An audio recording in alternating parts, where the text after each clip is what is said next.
A popular tool in the tradition of Zen is that of the koan.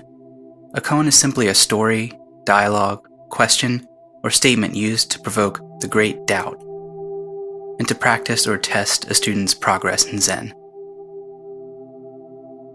These sayings developed during the Tang dynasty from recorded teachings of Chan masters, and are now used extensively by the Rinzai school.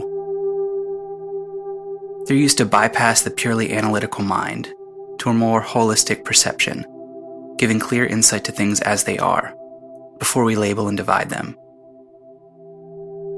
Koans are understood as pointers to an unmediated, pure consciousness, or awareness beneath the rational mind. To do this, they present a continued theme of non-duality, for which direct realization is required. So don't be troubled if you don't get the right answer right away.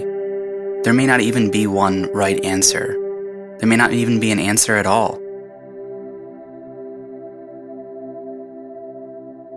After hearing this koan, try and remember it. If it's short enough, try and repeat it to yourself throughout the day. Turn it over and over in your mind, and see what comes up. The most important thing is not to judge, criticize, or find any fault with anything that arises in your mind, because that's not the point. The point is to get you in touch with who you really are.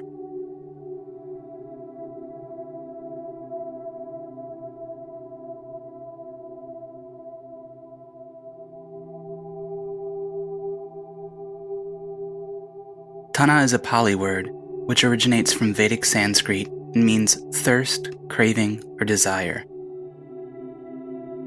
It is an important concept in Buddhism, referring to thirst, desire, longing, greed, either physical or mental, and it is typically translated as craving.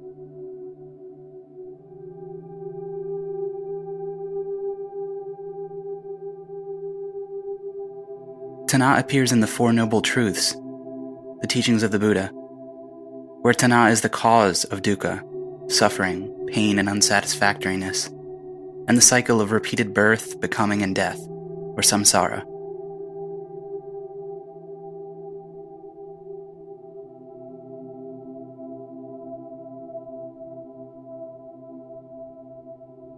The word appears numerous times in the Samhita layer of the Rig Veda, dated to the 2nd millennium BCE.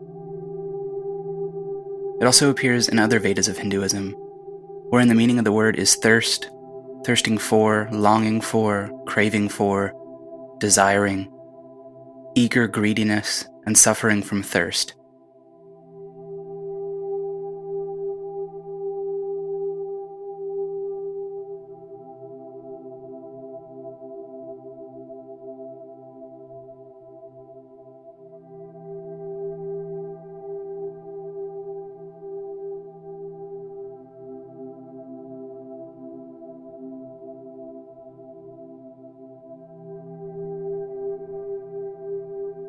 Tanha, states Peter Harvey, is the key origin of dukkha in Buddhism. It reflects a mental state of craving.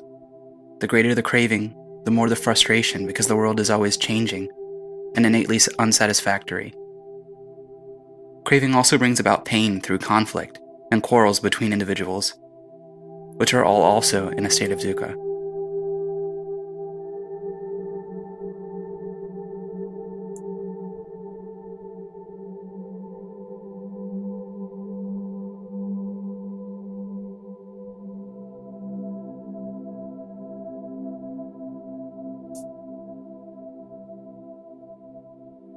The removal of this thirst is equated with the removal of dukkha or suffering, and it is part of the Eightfold Path. This path leads to enlightenment, or you could say salvation. With that in mind, let's read a passage of Scripture.